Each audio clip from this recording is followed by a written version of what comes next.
Hello friends, வணக்கம் and welcome to Sanjay அம்மா சமையல். இன்றைக்கி நம்ம யாருனாலும் ரொம்ப ஈஸியாக பண்ணக்கூடிய மட்டன் குழம்பு எப்படி பண்ணுறதுன்னு பார்க்க போகிறோம். வாங்க வீடியோவில் பார்க்கலாம். இன்றைக்கி இந்த மட்டன் குழம்பு செய்கிறதுக்கு நான் இப்போ ஒரு குக்கர் அடுப்பில் வச்சுக்கிறேன். அடுப்பில் வச்சுட்டு கொஞ்சமாக எண்ணெய் சேர்த்துக்கிறேன்.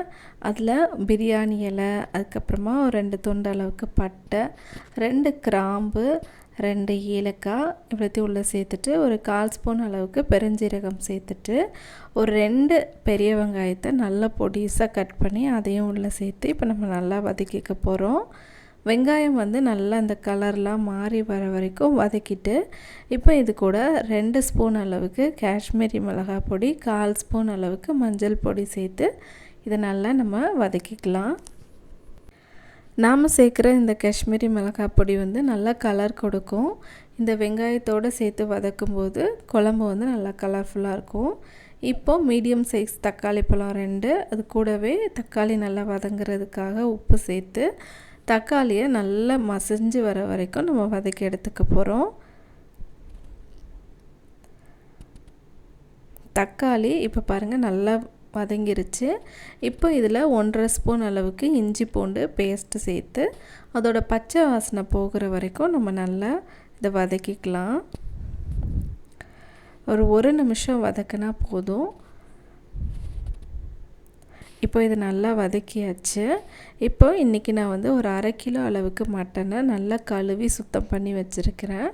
அதை இப்போ நம்ம உள்ளே சேர்த்துக்கலாம்.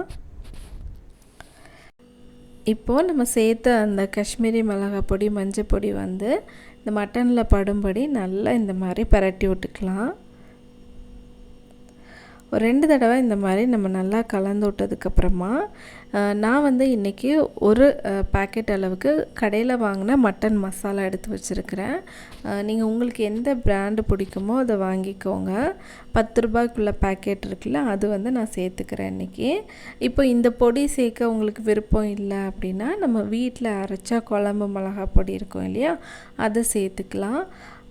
அப்படி இல்லை அப்படின்னா நம்ம வீட்டில் அரைச்சி வச்சுருக்கிற கரம் மசாலா கூட நம்ம சேர்த்துக்கலாம். இப்போ தேவையான அளவு தண்ணி சேர்த்துட்டு நான் இன்றைக்கி ஒரு துண்டு அளவுக்கு தேங்காவை நல்லா மையாக அரைச்சி வச்சுருக்கிறேன். தேங்காய் மட்டும்தான், அது கூட வேறு எதுவுமே சேர்க்கலை. அரைச்சி வச்ச தேங்காய் இதையும் உள்ளே சேர்த்துக்கலாம். சேர்த்துட்டு நம்ம நல்லா கலந்து விட்டுட்டு கொஞ்சமாக கொத்தமல்லி இலை போட்டு நம்ம நல்லா குக்கரை மூடிட்டு ஒரு 5லேருந்து ஒரு 7 விசில் வரைக்கும் விட்டு எடுத்துடணும். அதுக்கப்புறம் நம்ம மட்டன் நல்லா பூ மாதிரி நல்லா சூப்பராக வந்துடும். அவ்வளோதான். ஒரு மிக்ஸ் பண்ணிவிட்டு உப்பெல்லாம் கரெக்டாக இருக்கான்னு செக் பண்ணிவிட்டு இப்போ நான் குக்கரை க்ளோஸ் பண்ணிட்டேன். ஒரு 7 விசில் வரைக்கும் நான் விட்டு இன்றைக்கி எடுத்துக்க போகிறேன். அவ்வளோந்தான், நம்மளோட சூப்பரான ரொம்பவே சிம்பிளாக பண்ணக்கூடிய மட்டன் குழம்பு ரெடி ஆகிடுச்சு. கண்டிப்பாக இதை நீங்களும் செஞ்சு பாருங்கள். யார் வேணாலும் இந்த மாதிரி செஞ்சிடலாம். ரொம்ப டேஸ்ட்டாக இருக்கும். இட்லி, தோசை, சாதத்தோடு சாப்பிடும்போது நீங்களும் ட்ரை பண்ணி பாருங்கள். இவ்வளோ நேரம் இந்த வீடியோவை நீங்கள் பார்த்ததுக்கு நன்றி.